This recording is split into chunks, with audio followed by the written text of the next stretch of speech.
మరి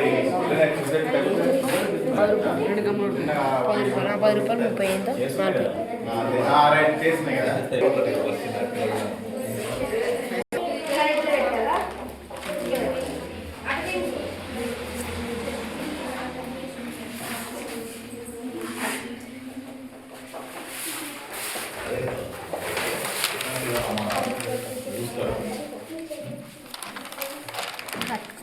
ఓకే, మరి mathematics day పురస్కరించుకొని పరంగా కూడా బాగా రెస్పాండ్ అయ్యారు.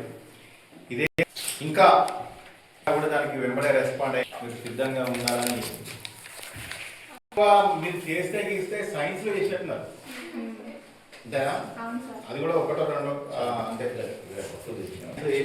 మ్యాథ్స్లో ఇదే ఫస్ట్ అనుకుంటాను. కాకపోతే ఏంటంటే ఇంకా మనం ముందు ముందు చేసుకోబోయే వాటికి చెప్పే వాటికి మీరు తొందరగా రెస్పాండ్.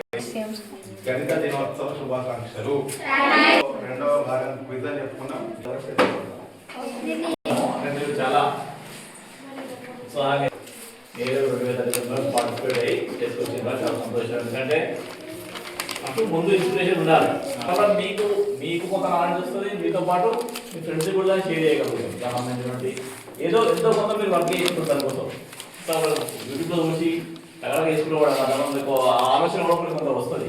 ప్రత్యేక పరంగా అది మీకు చాలా యూజ్ అవుతుంది. మీకు మీ స్నేహితులు కూడా దాన్ని షేర్ చేయగలుగుతారు. ఇదే రెస్పాన్స్ భవిష్యత్తులో ఉండాలి. తప్పకుండా మీరేం చేసిండ్రు, దీనివల్ల ఏం లాభం మనకి ప్రత్యేక పరంగా ఏం లాభం అన్నది చెప్పండి. ఇప్పుడు ఈ అమ్మాయి చేసింది చూడండి, మన ఎవరు శ్రీవతి చూసిన లేదా మీరు మన సింపుల్ మ్యాథ్స్లో అవునా కన్ఫ్యూజ్ అవుతూ ఉంటాం. What is even number, what is odd number, చిన్నగా ఒక డిజైన్ తయారు చేసింది. అది చూస్తే దాని డెఫినేషన్ అది ఒక 4 సార్లు చూస్తే గుర్తుండిపోతుంది. మనకు అందరూ ఎప్పుడూ అవసరం పడుతూనే ఉంటుంది. What is even number, what is odd number, what is factor, what is prime number అవునా. అట్లా 3D షిఫ్ట్ చేసి ఫార్ములా ఉంటుంది. F+P = అని చెప్పి ఈ వరకు ఫార్ములా ఉంటుంది అవునా. ఉన్నాయి కన్ఫ్యూజ్ అవుతాం. మొత్తం ఓవరాల్ అయిపోయింది అనుకున్నాము. పట్టునే ఉంటాయి.